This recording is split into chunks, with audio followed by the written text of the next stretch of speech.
kameranya terlalu turun deh. Coba lihat antum, lihat layoutnya, settingannya.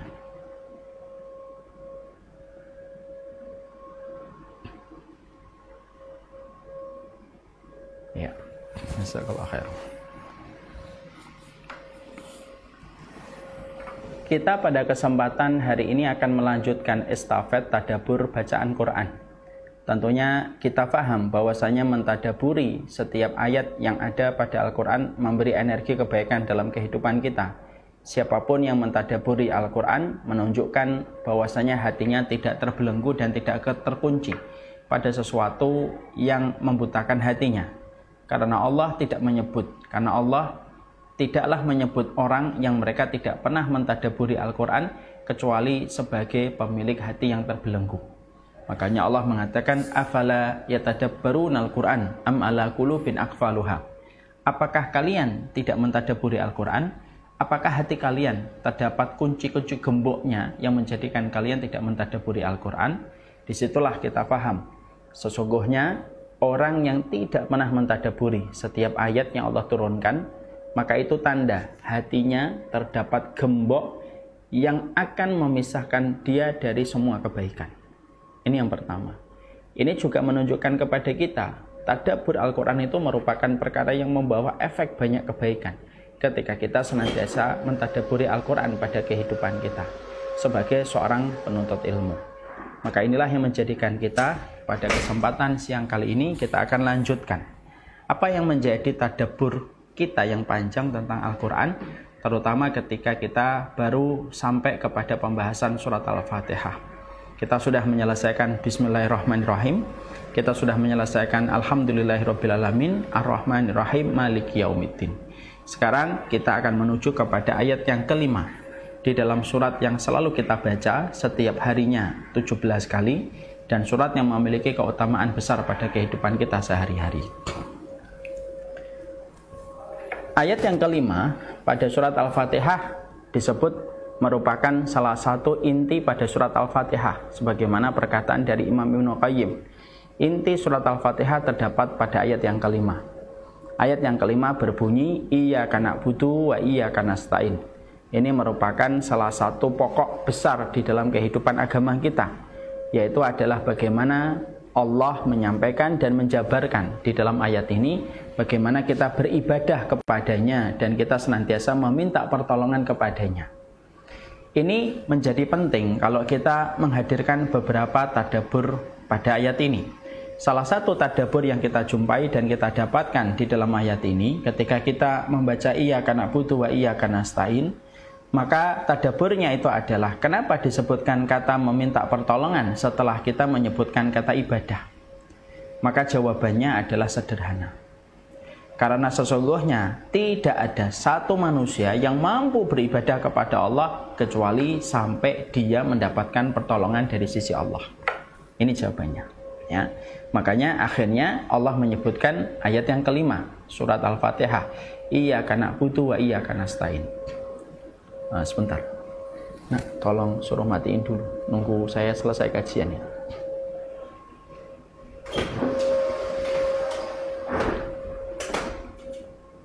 Sebentar.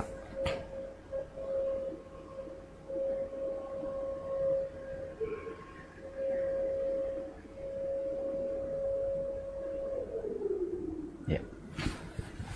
Jadi yang pertama tadabbur yang kita dapatkan pada ayat ini adalah sesungguhnya kata ibadah tidak akan pernah mampu diselenggarakan oleh manusia. Tidak ada manusia yang mampu dia di dalam beribadah kecuali Allah yang memberikan pertolongan di dalam kehidupan kita.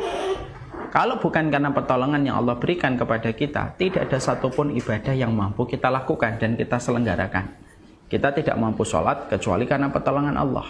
Kita tidak mampu untuk mengaji kecuali pertolongan Allah. Kita tidak mampu berdakwah kecuali karena pertolongan Allah. Semua itu terjadi karena pertolongan Allah yang Allah berikan kepada kita ketika kita beribadah kepadanya. Makanya akhirnya ketika kita paham, tidak akan tegak ibadah kita kepada Allah sampai kita mendapatkan pertolongan dari sisi Allah. Itulah yang menjadikan kita diberikan nasihat bagaimana kita janganlah menjadi sombong di balik setiap ibadah yang kita lakukan dan kita kerjakan. Karena apa? Menjadi ujub atas pencapaian amal yang telah kita lakukan, atas ibadah yang telah kita kerjakan. Ketika orang terjangkiti dengan penyakit ujub terhadap ibadah yang dia lakukan dan dia kerjakan, ada dua perkara yang harusnya bisa memadamkan rasa ujub dia kepada dirinya terhadap ibadah. Satu, ibadah yang dia merasa ujub belum tentu diterima sama Allah, karena menjadikan amal diterima oleh Allah itu tidak gampang, karena kualifikasi yang Allah berikan, nilai kontrolnya begitu sangat luar biasa detail, yang menjadikan tidak setiap orang itu bisa diterima langsung amal ibadahnya. Yang kedua, karena sesungguhnya kenapa kita sangat diharamkan untuk sombong di dalam ibadah yang telah kita lakukan dan pencapaian ketaatan yang telah kita kerjakan, ya karena ibadah yang kita lakukan itu bukan karena hebatnya kita, tetapi semata-mata hebatnya Allah ketika menolong kita sebagai makhluknya. Ini penting sekali. Ya.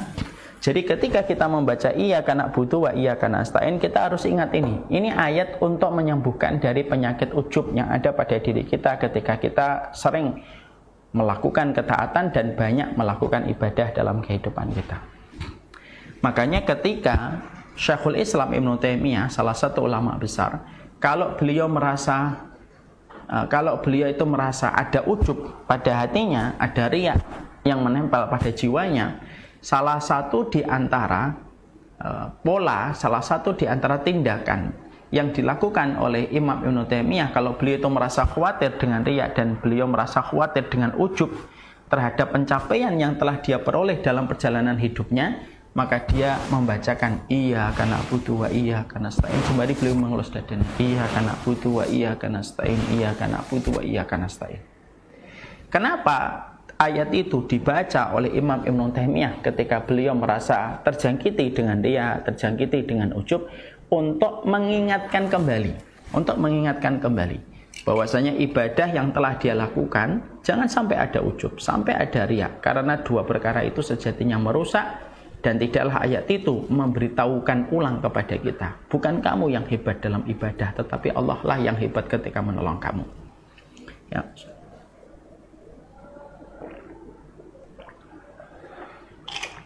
Makanya kita membaca di dalam salah satu surat Al-Hujurat, walakinnallaha habbaba ilaikumul imana wa zayyanahu fi qulubikum wa karraha ilaikumul kufra wal fusuqa wal isyan ulaika humur rasyidun. Walakinnallaha habbaba ilaikumul iman, Allah yang menjadikan kecintaan kamu kepada iman, wa zayyanahu fi qulubikum, dan Allah menjadikan keimanan dihiaskan kepada fi qulubikum, di dalam hati kalian, wa karraha ilaikumul kufra wal fusuqa wal isyan, dan dijadikan hati kalian benci kepada kekufuran, ilaikumul kufra wal fusuqa, dan kefasikan, wal isyan, dan kemaksiatan, ulaika humur rasyidun, dan itulah orang-orang yang sejatinya mereka mendapatkan petunjuk. Disitulah kita akhirnya memahami, ya. Jadi ketika ayat ini kita baca, tadabbur yang pertama yang kita harus paham dan kita harus mengerti, sesungguhnya ibadah kamu, sesungguhnya ketaatan kamu semata-mata Allah yang menghiasi, Allah yang menghiaskan keimanan kepada hati kita, yang dengan itu kita mencintai ketakwaan, kita mencintai ketaatan, dan membencikan pada hati kita perkara kemaksiatan. Dan itu Allah yang hebat, bukan karena kita yang hebat. Itulah indahnya kita di dalam kita beribadah kepada Allah Subhanahu wa taala, bahwasanya ibadah itu terselenggara karena pertolongan Allah yang begitu besar datang dalam kehidupan kita. Ya. Makanya salah satu di antara kebaikan besar yang didapatkan manusia, dikatakan oleh para ulama, kebaikan besar itu ketika seorang hamba sudah diberikan pertolongan oleh Allah di dalam ketaatan. Itu berarti luar biasa. Jadi kalau kita nanti melihat ada orang kok begitu hanif, begitu baik banget ketika dia senantiasa istiqomah melakukan satu ketaatan, maka lihatlah kekaguman kamu kepada ketaatan yang dia lakukan, ketaatan yang dia kerjakan yang membuat kita kagum kepadanya, itu semata-mata lahir karena sempurnanya Allah ketika memberikan pertolongan. Ini merupakan salah satu part penting di dalam kita memahami iyyaka na'budu wa iyyaka nasta'in di dalam kehidupan ketika kita mentadabburi ayat ini. Mintalah tolong senantiasa kepada Allah Subhanahu wa taala supaya Allah terus memberikan kepada kita pertolongan-pertolongan di balik setiap ibadah dan di balik setiap ketaatan yang kita lakukan dan kita kerjakan. Ini yang pertama. Yang kedua, maka sesungguhnya di sinilah kita paham bahwasanya kehidupan seorang mukmin itu ya beribadah.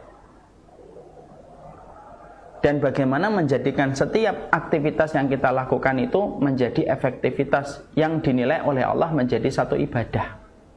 Karena kita pada ayat ini mengatakan iyyaka na'budu. Iyyaka na'budu itu iyyaka. Sesungguhnya kepadamu ya Allah kami menyembah, beribadah. Berarti salah satu di antara tujuan terbesar penciptaan manusia itu ya beribadah kepada Allah. Karena disebutkan kepada Allah. Yaitu artinya kepada Allah kita ini beribadah. Wa ma khalaqtul jinna wal insa illa liya'budun. Tidaklah diciptakan jin dan manusia di dalam surat Ad-Dzariyat 21 kecuali adalah bagaimana kita beribadah kepada Allah. Artinya aktivitas itu akan menjadi efektif di hadapan Allah ketika setiap aktivitas itu kita kembalikan untuk Allah dalam bentuk ibadah kita kepadanya. Bukan berarti ketika kita menerjemahkan dan mengartikan iyyaka na'budu berarti kita harus berada di masjid terus. Bukan berarti kita harus berada di mushola terus. Bukan berarti kita harus di pesantren terus. Lalu kita duduk di atas sajadah dan berzikir pagi sampai malam. Bukan itu. Tapi artinya bahwasanya ketika kita mengucapkan iyyaka na'budu, bahwasanya seluruh kehidupan kita itu harus kita niatkan menjadi ibadah kita kepada Allah. Dan ibadah itu tidak selalu makhdhah. Ada ibadah makhdhah, ada ibadah ghairu makhdhah. Ada ibadah-ibadah yang kita tahu, ada gerakannya, ada polanya, ada tata caranya, ada syarat sahnya. Ini ibadah makhdhah. Ada ibadah umum, yaitu ibadah ghairu makhdhah, yang mana bisa jadi apapun yang sudah kita niatkan kepada Allah, maka itu menjadi ibadah. Ketika Allah meridhai apa yang kita lakukan sesuai dengan apa yang Allah cintai. Jadi ketika kita memahami ini, maka kewajiban kita itu apa?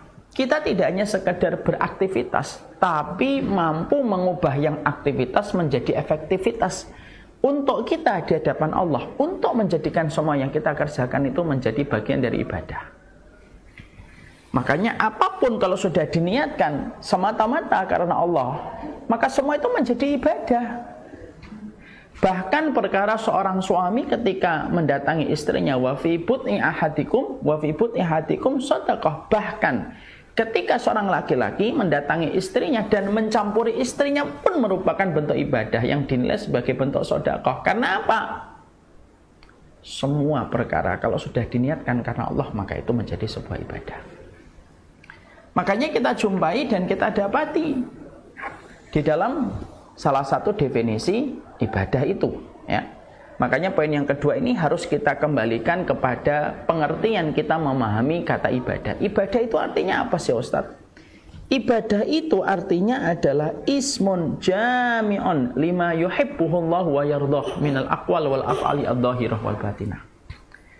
Yang dinamakan dengan ibadah itu adalah ismun jami'un, nama yang mencakup dari seluruh perkara yang dicintai oleh Allah dan diridhai oleh Allah. Jadi yang namanya ibadah itu seluruh perkara dari setiap nama yang dicintai oleh Allah dan diridhai oleh Allah, dari perkataan dan perbuatan, dari yang zahir ataupun yang batin. Jadi kalau kita kembalikan arti ibadah, ibadah itu luas. Ibadah tidak hanya terbatas pada teritorial pondok. Ibadah tidak hanya terbatas pada teritorial pesantren ataupun mushola. Tapi seluruh perkara yang kita lakukan di mana itu dicintai oleh Allah dan diridhai oleh Allah, baik perkara yang zahir ataupun yang batin, maka itu sudah merupakan bagian dari ibadah. Dan itulah sejatinya yang Allah gariskan di dalam kurikulum hidup. Kurikulum hidup adalah beribadah kepada Allah untuk kita kembalikan apa yang kita lakukan berpulang menuju kepada Allah semata. Jadi begitu cara kita memandang iyyaka na'budu wa iyyaka nasta'in. Maka kalau sudah semacam itu, kalaupun dia berbisnis, bisnisnya menjadi ibadah karena dikembalikan kepada Allah dan dijalankan sesuai dengan perintahnya Allah.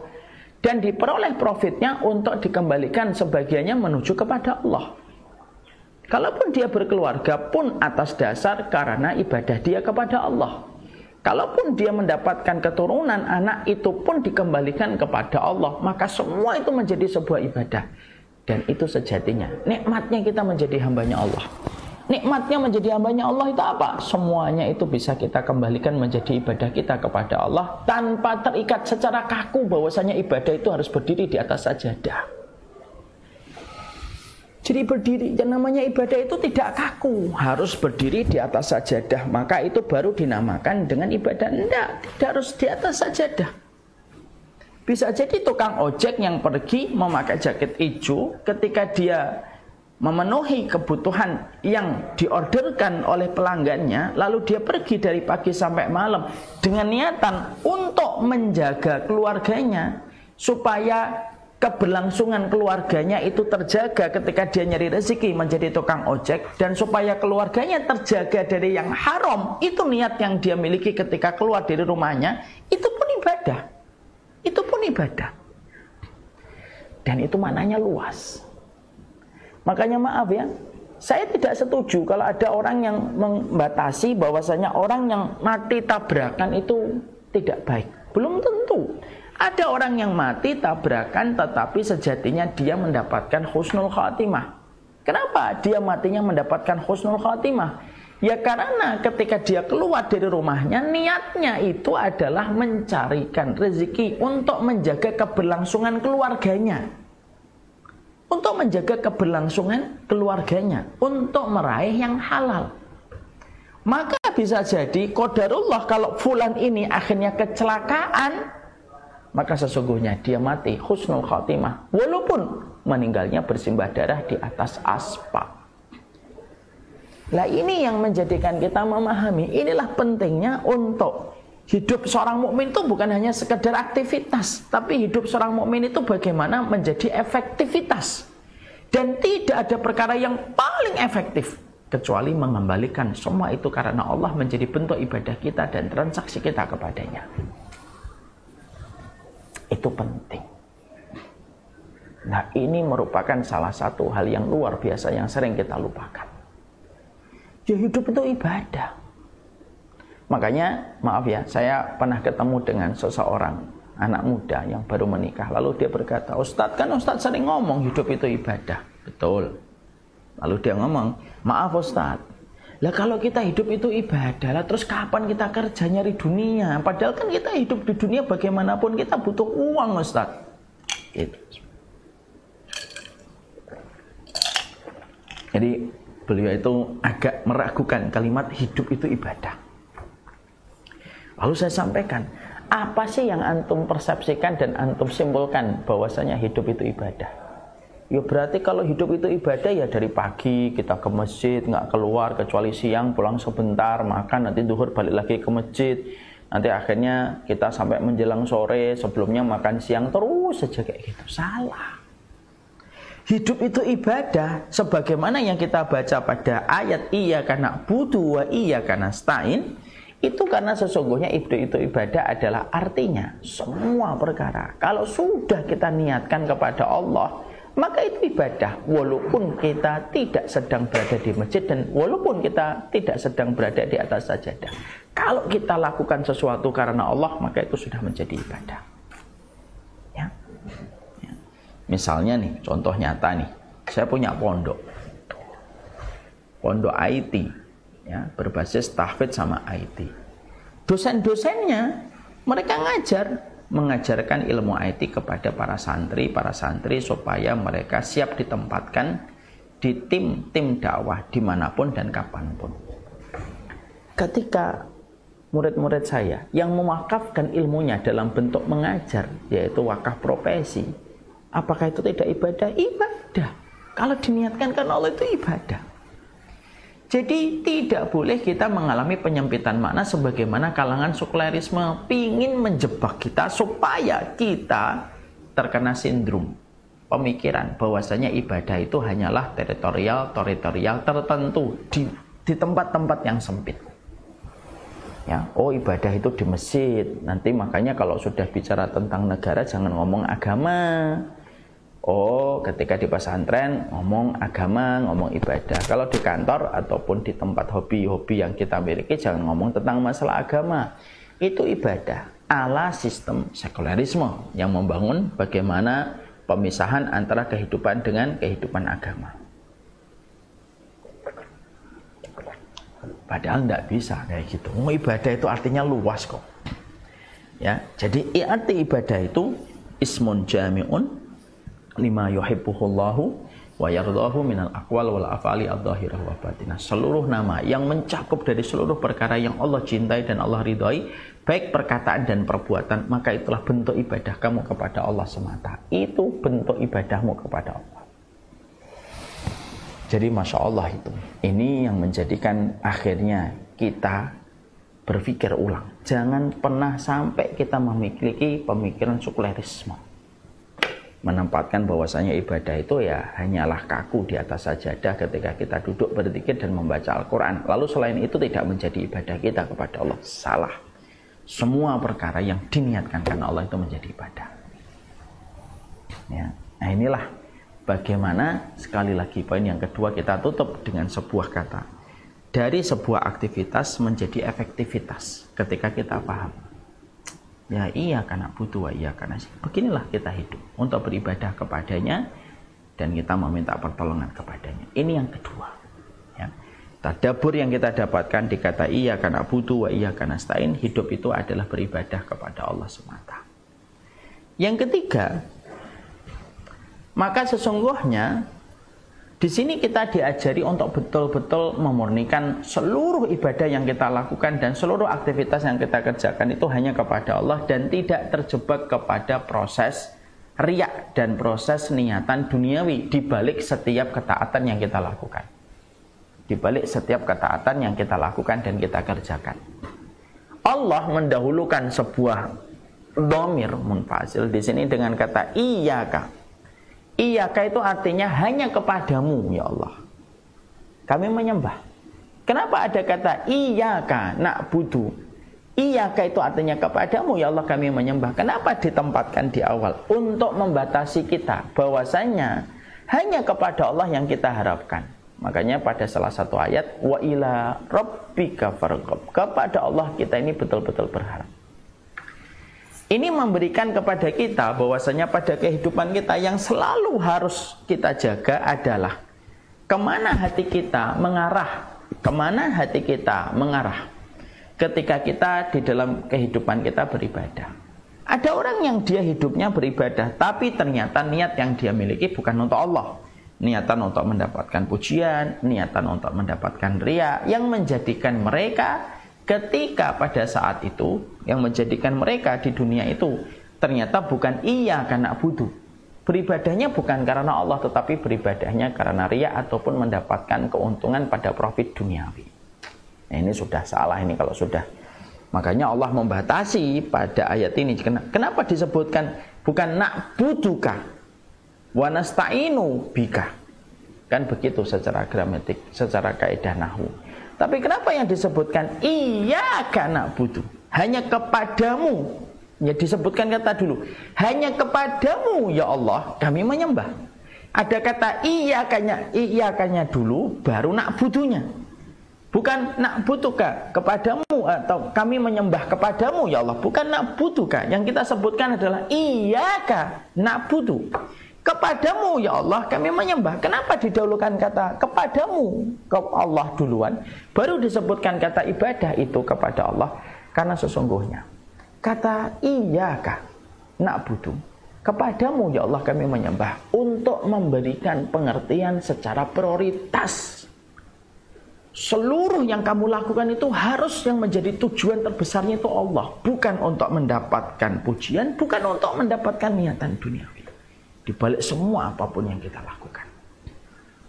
Ya, ini menunjukkan kepada kita didahulukan dengan kata iya karena butuh wa iya karena stain, supaya memberi peringatan keras kepada setiap manusia yang mereka menjalankan kehidupan mereka.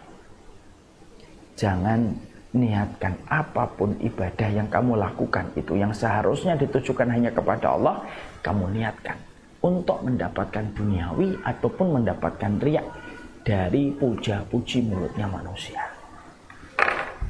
Makanya disebutkan iya karena butuh.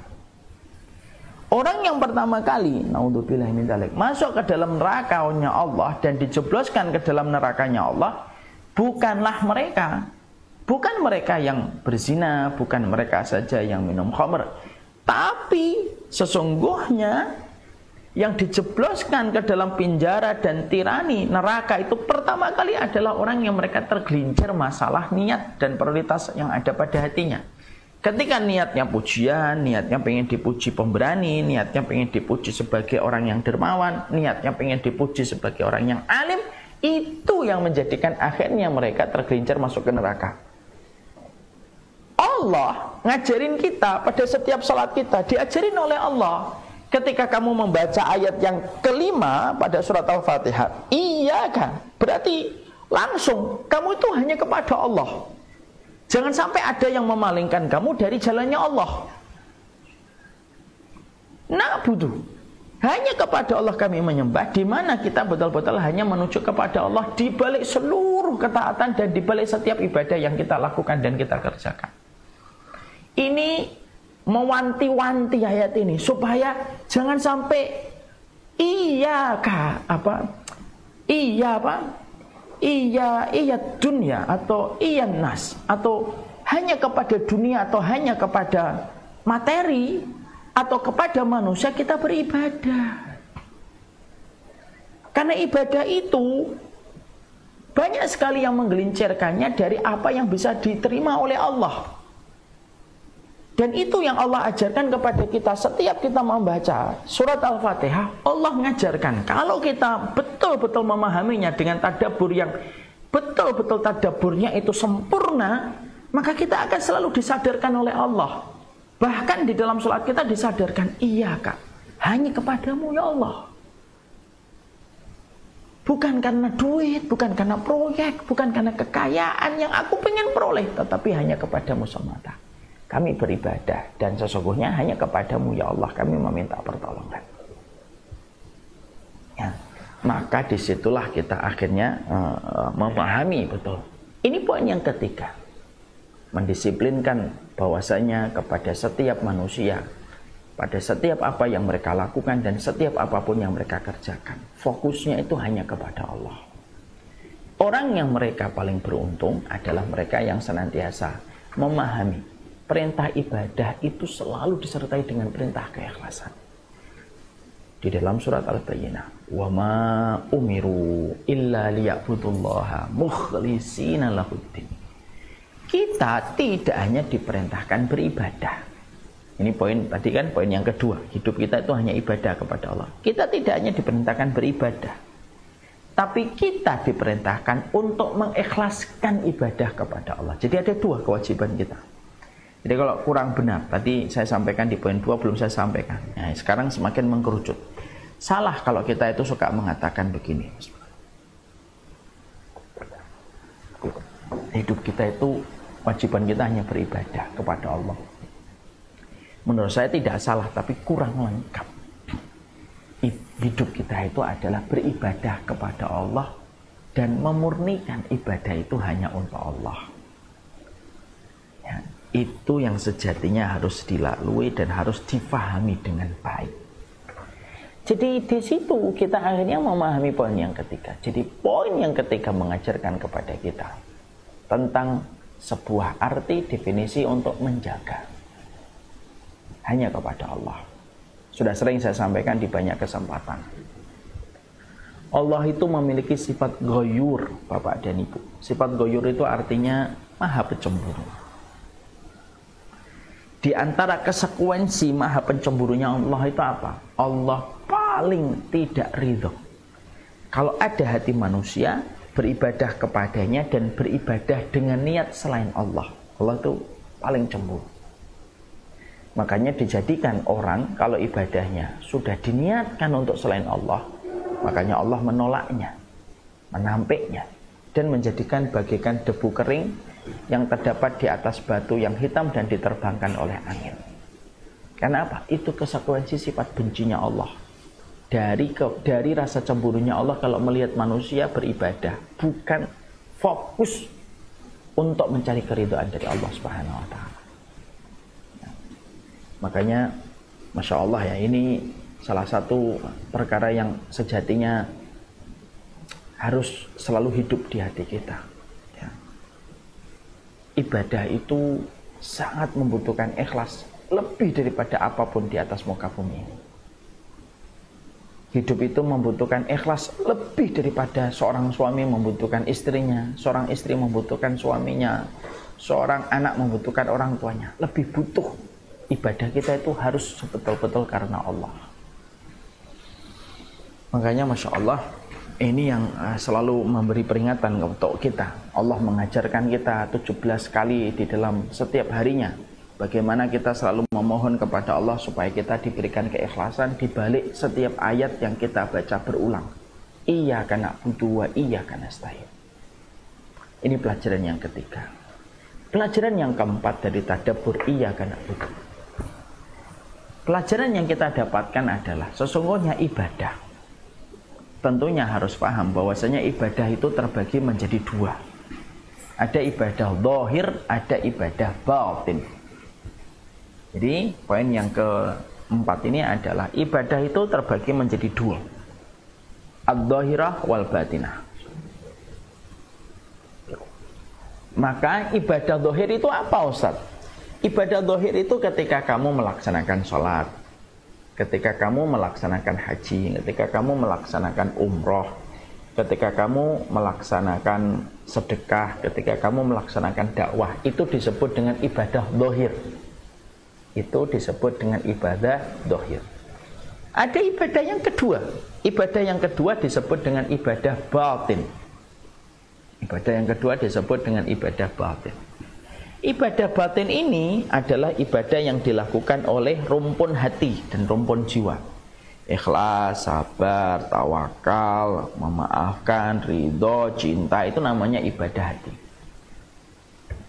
Maka sesungguhnya ketika kita beribadah kepada Allah, tidak secara otomatis ibadah itu hanya dari zahir kita, tapi kita dituntut untuk beribadah kepada Allah dengan hati kita. Kita dituntut beribadah kepada Allah dengan hati kita ya. Dan ibadah dengan hati kita disebut dengan ibadah batin ya. Bukan berarti nanti ada yang membenarkan sikap orang berkata yang penting itu hatinya. Betul, yang penting hatinya. Tapi kalau kamu mengatakan bahwasanya yang penting itu hatinya, tapi kamu tidak taat kepada Allah pada zahir aktivitas gerak tubuhmu, ya berarti itu hanyalah alibi ya. Jadi sesungguhnya memang ibadah itu yang terpenting hati memang, tapi bukan berarti ibadah zahir itu tidak penting. Loh, penting, karena salah satu cermin dari ibadah hati itu ada pada ibadah zahir. Jadi tidak bisa orang mengatakan yang penting itu kan, yang penting hatinya beribadah. Masalah zahirnya itu ya sudahlah, Allah yang Maha tahu. Betul, ibadah zahir itu sangat membutuhkan amalan ibadah hati yang bernama keikhlasan. Memang betul. Memang betul bahwasanya ibadah itu yang paling penting ibadah batin. Tapi ibadah zahir itu cermin dari ibadah hati. Jadi di situ akhirnya kita paham kembali kepada makna yang benar. Berarti ketika kita beribadah, maka ibadah itu terbagi menjadi dua. Ada ibadah zahir, ada ibadah batin. Maka ketika kita bertanya, Ustadz, mana yang lebih utama? Apakah ibadah zahir di sisi Allah ataukah ibadah batin di sisi Allah? Mana yang paling besar keutamaannya di sisi Allah? Maka jawabannya adalah diberikan oleh para ulama. Para ulama mengatakan ibadah hati atau ibadah batin itu jauh lebih besar harganya, dinilai oleh Allah Subhanahu wa taala daripada ibadah hanya sekedar ibadah zahir. Jadi kalau sama-sama ibadah, ini ada amalan ibadah zahir, ini ada amalan ibadah batin. Kok sama-sama diterima? Ibadah zahir ketika ditimbang maka terasa biasa. Tapi ibadah batin, yaitu ibadah hati, ketika ditimbang maka sesungguhnya begitu berat dan begitu luar biasa beban yang ditanggung oleh mizan ketika menimbang amalan ibadah batin. Makanya akhirnya kita paham, oh Masya Allah ya, berarti kita ini betul-betul bukan hanya fokus pada ibadah zahir, Tapi kita fokus pada amalan hati kita. Karena apa? Ada tipe manusia itu berbeda-beda. Ada tipe manusia yang amalan dohirnya bagus, amalan hatinya berantakan. Ini yang pertama. Ada orang amalan dohirnya bagus banget, tetapi amalan batinnya berantakan. Dia kalau melihat orang begitu benci, begitu gampang menyesatkan, begitu gampang mencela. Kalau dilihat pada amalan hatinya itu berantakan. Ibarat kata amalan dohirnya kayak potongan besi. Amalan dohirnya itu apa? Amalan dohirnya itu sebagaimana emas. Jadi amalan dohirnya itu kayak emas. Tapi amalan hatinya sebagaimana potongan besi yang tidak ada harganya. Ada orang semacam itu. Ada tipe manusia ketika bicara tentang ibadah hati. Manusia ketika bicara ibadah hati, dia luar biasa memukau pada amalan ibadah dohir, tetapi berantakan pada amalan ibadah batin, yaitu masalah hati. Ibadah dohirnya kayak emas, ibadah batinnya kayak potongan besi yang tidak ada harganya. Ada yang kedua, tipe manusia. Ada tipe manusia yang mereka ibadah dohirnya biasa-biasa aja, tetapi ibadah hatinya luar biasa. Artinya orangnya tetap melakukan ibadah, tapi ketaatannya itu tidak terlalu istimewa. Sholatnya biasa, puasanya biasa, tahajudnya biasa, tapi hatinya itu luar biasa amalnya. Maka ini termasuk salah satu tipe yang kedua. Ustadz kok bisa menerangkan ini? Hadisnya yang menjadi dalil apa? Salah satunya hadis yang terkenal dari riwayatnya Imam Ahmad dari keterangan Anas bin Malik kalau tidak salah. Bagaimana kita menjumpai sebuah kisah yang sering saya sampaikan di banyak kesempatan. Ada seorang laki-laki Ansor dinobatkan oleh baginda Nabi SAW sebagai penduduk surga. Dinobatkan oleh Nabi sebagai penduduk surga hingga 3 kali berturut-turut oleh Rasulullah SAW. Masya Allah ya. Akhirnya para sahabat kan mereka merasa heran. Kok bisa ya orang ini dinobatkan sebagai penghuni surga hingga 3 kali berturut-turut? Masya Allah. Akhirnya ada salah satu sahabat, Abdullah bin Amr bin As, putranya Amr bin As, minta izin tidur di rumahnya orang tersebut. Lalu dia melihat malamnya, lalu dia tidak jumpai ada yang istimewa sholat malamnya. Dia kalau malam tidak sholat malam, bangunnya subuh, lalu menjalani harinya sama kayak orang lain. Kalau malam tidak tahajud, bangunnya subuh, terus saja kayak gitu. Lalu sampai Abdullah bin Amr bin As itu berkata, loh kok ada ya orang yang tampak biasa banget, tetapi Rasulullah itu mengatakan sebagai penduduk surga. Maka orang yang semacam ini ketika ditanya, kenapa Rasulullah itu sampai menebatkan dirimu sebagai penduduk surga? Jawabannya adalah, karena hatiku tidak pernah hasad sama orang. Hatiku tidak pernah hasad sama orang. Maka kita menjumpai ada tipe orang yang kedua, amalan dohirnya biasa. Bukan amalan dohirnya rusak, enggak. Tetap dia sholat, dia puasa, dia sedekah. Amalan dohirnya tetap ada. Tapi amalan hatinya lebih daripada amalan dohirnya. Maka itu jawaban Pak. Kalau sering kita mungkin ada yang nanya, Ustadz saya nemukan tetangga saya amalannya biasa tapi kok matinya husnul khotimah Ustadz. Ustadz saya itu punya tetangga sukanya kerja di pabrik makanan, kalau goreng ya biasa gitu, tapi pas mati meninggalnya dalam kondisi husnul khotimah. Maka kalau ada di antara kita mengetahui ada orang yang tampaknya biasa, ibadahnya biasa, tapi matinya dalam kondisi husnul khotimah, berarti ada amalan hati yang sangat terjaga, yang sampai Allah memberikan kepadanya husnul khotimah walaupun amalan dohirnya biasa. Ini yang kedua ya. Makanya Masya Allah ya, ini ada tipe orang yang kedua dalam amalan hati dan amalan dohir dan amalan batin. Ada yang ketiga. Yang ketiga itu ada orang yang amalan dohirnya memukau, amalan batinnya juga memukau. Jadi kalau dia melakukan amalan dohirnya itu memukau ya. Tapi sama, amalan batinnya juga memukau. Maka ini ketiga. Maka di antara 3 pilihan manusia ini, maka yang paling terbaik itu adalah nomor 3. Kalaupun tidak bisa nomor 3, nomor 2. Tapi jangan pernah menjadi nomor 1. Jadi dalam ibadah kita yang kita lakukan kepada Allah, ketika kita mengucapkan iyyaka na'budu wa iyyaka nasta'in, maka kita harus betul-betul mengerti. Tutup. Maka kita harus betul-betul paham dan betul-betul kita harus mengerti ibadah itu ada 2, ada ibadah zahir, ada ibadah batin. Janganlah kita fokus pada ibadah zahir tetapi tidak pernah fokus kepada ibadah batin.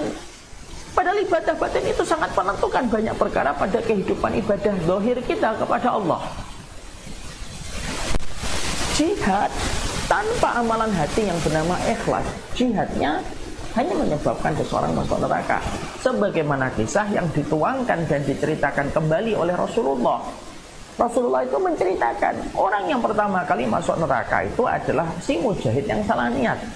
Yang kedua yang menyusul Rasulullah, yang menyusul ke neraka itu siapa? Orang yang alim, yang belajar dan membacakan Quran. Tetapi ketika dia membaca Al-Quran dan ketika dia berdakwah dan ketika dia belajar, niatnya karena riya kepada manusia. Dan yang ketiga, orang yang dia senantiasa berderma, tapi setiap dia berderma semata-mata dia niatkan untuk mendapatkan pujian di antara manusia. Ketika ibadah zahir sebesar jihad, sebesar dakwah, sebesar membaca Quran dan tilawah, dan sebesar dengan bersedekah, tapi ketika tidak mampu menghadirkan hati dan batin yang baik untuk ikhlas karena Allah, maka kerusakan batin dan hati pada niat merusak amalan segede apapun yang dilakukan manusia. Itu yang menjadikan akhirnya kita paham. Jadi poin keempat yang harus kita mengerti, dan poin yang keempat ketika kita membaca iyyaka na'budu, itu artinya membatasi bahwasanya ibadah itu semata-mata karena Allah. Dan ketika kita membaca iyyaka na'budu wa iyyaka nasta'in, kita juga paham ibadah itu terbagi menjadi zahir dan batin.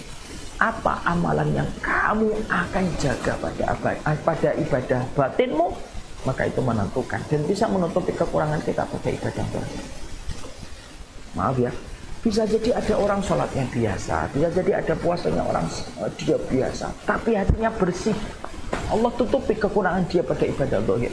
Lalu Allah sempurnakan kedudukan dia di hadapan Allah dengan ibadah hatinya ketika bersih dan mampu mendatangkan keselamatan bagi urusan kaum muslimin. Nah, inilah ibadah hati. Ya. Dimana ketika kita pada kondisi-kondisi sekarang memperhatikan ibadah batin itu tidak semua orang sadar pentingnya menghadirkan ibadah hati pada kehidupannya. Pentingnya menghadirkan ibadah hati pada kehidupan. Makanya Masya Allah ya, kalau ditanya ibadah batin itu selalu menempati top trending untuk dinilai dan paling cepat memasukkan manusia ke neraka, itu ibadah batin. Itu kata para ulama. Makanya kita jumpai berbagai macam ibadah-ibadah yang dilakukan secara zahir, kalau tidak diiringi hati yang bersih, maka pasti merusak ibadah. Makanya kita jumpai ya, ada salah satu riwayat yang diterangkan oleh Rasulullah, lau anfaqta misla jabala uhudin ma qabilallahu minka hatta tu'mina bil qadari khairihi wa syarrihi.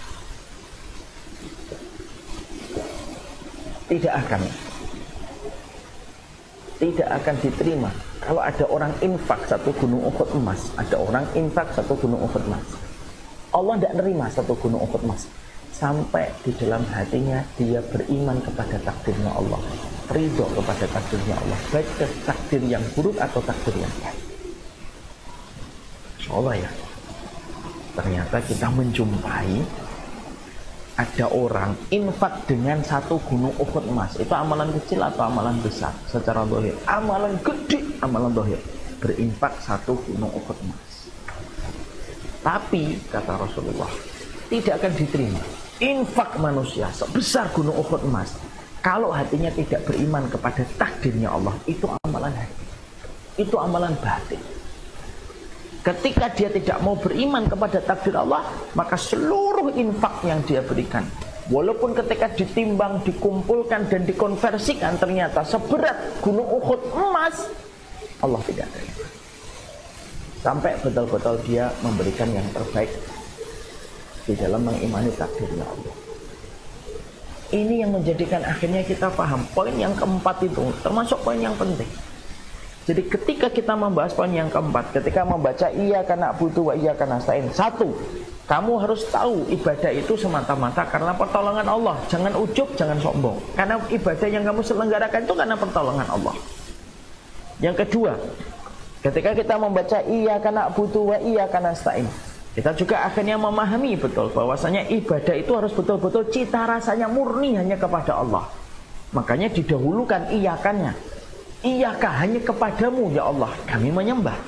Didahulukan kata kepadamu ya Allah kami menyembah untuk mengajarkan kepada kita bahwasanya keikhlasan itu betul-betul harus kita berikan. Bukan karena ibadah itu dilakukan karena riya, bukan dilakukan karena dunia. Yang ketiga, kita akhirnya kalau membaca iyyaka na'budu wa iyyaka nasta'in, makna yang ketiga yang kita harus hadirkan itu apa? Bahwasanya seluruh kehidupan itu harusnya menjadi ibadah kita kepada Allah. Bagaimana kita mengubah aktivitas menjadi efektivitas. Apa perkara yang bisa menjadi efektif untuk kita dalam kehidupan nanti dalam pengadilan Allah? Efektif. Ketika apa yang kamu lakukan? Kamu berdagang, kamu berbisnis, kamu punya anak, kamu buka lapak, kamu menemani suami, harus dikembalikan dalam konteks beribadah kepada Allah. Maka itu akan lapang. Dan itulah sejatinya inti kehidupan kita. Makanya Masya Allah ya, saya itu pernah nanya sama ibu itu sepanjang hidup merawat Mas dan Mbak, ngerasa lelah enggak? Untuk saya ngomong, ya namanya juga hidup, mana ada sih yang enggak lelah nak. Tapi itulah hidup itu ibadah kita sama Allah. Jadi Masya Allah ya, jadi orang yang ikhlas karena memikirkan terus kepada Allah, itulah yang mampu mengubah aktivitas menjadi efektivitas. Dan memang hidup itu ibadah.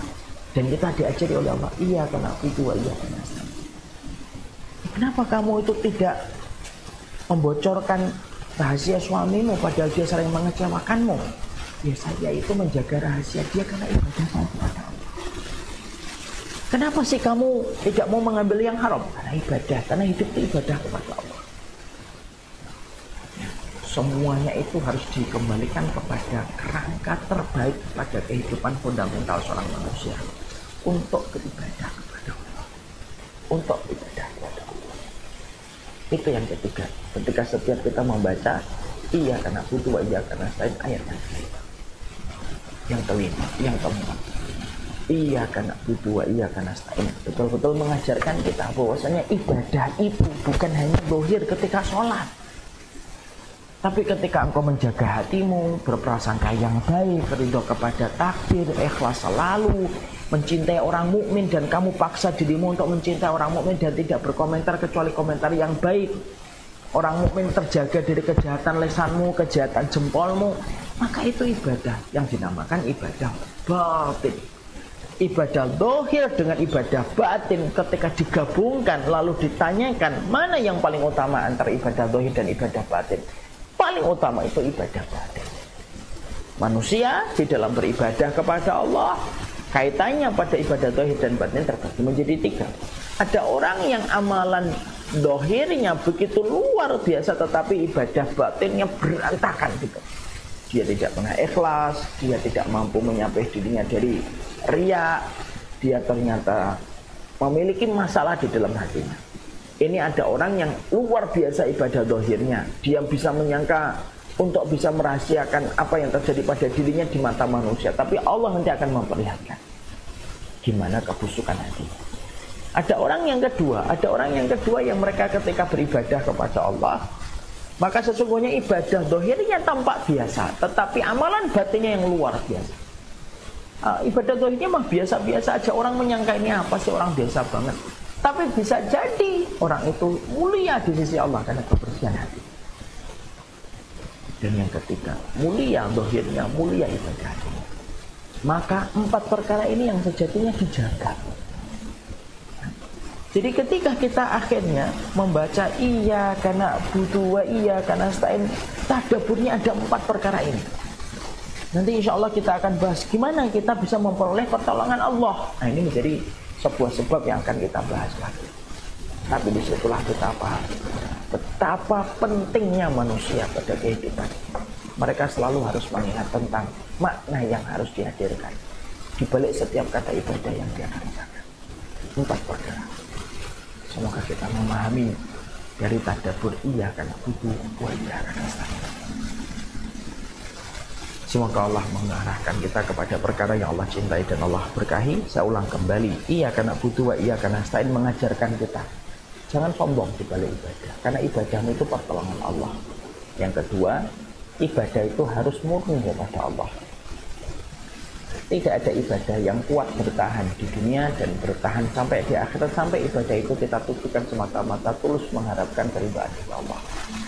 Yang ketiga, kita paham hidup itu ibadah. Bukan berarti kita harus di atas sajadah, bukan berarti kita di dalam pesantren. Tapi hidup itu ibadah ketika semuanya ini kita niatkan dan kita kembalikan untuk semata-mata untuk Allah. Dan yang keempat, ibadah itu terbagi menjadi 2. Ada ibadah zahir, ada ibadah batin. Dan ibadah batin menempati tempat tertinggi dan trending di balik ibadah zahir. Inilah pentingnya menjaga hati kita, menjaga keikhlasan hati kita, memberikan keselamatan untuk urusan kaum muslimin dengan apa yang kita miliki, dan akan menjadi cepat bekerja. Menghadirkan 4 makna pada surat Al-Fatihah ayat. Wassalamualaikum warahmatullahi wabarakatuh. Alhamdulillahirabbil alamin. Ini yang dapat kita sampaikan bersama dengan komunitas muslim Munchen di Jerman. Kita sudah sampai ayat yang kelima. Semoga setiap tadabbur yang kita lewati dari Ar-Rahman, Ar-Rahim, Maliki Yaumiddin tidak ada yang hilang, catatannya rapi, mampu kita buka kembali. Karena betapa senangnya mendapatkan faedah ilmu daripada mendapatkan perkara apapun.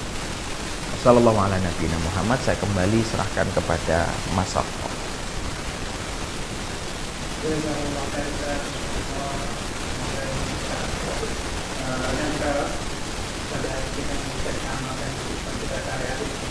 Nah ini kita lanjut ke pertanyaan jawab. Sudah ada yang bertanya di kolom tanya jawab. Bismillah. Izin bertanya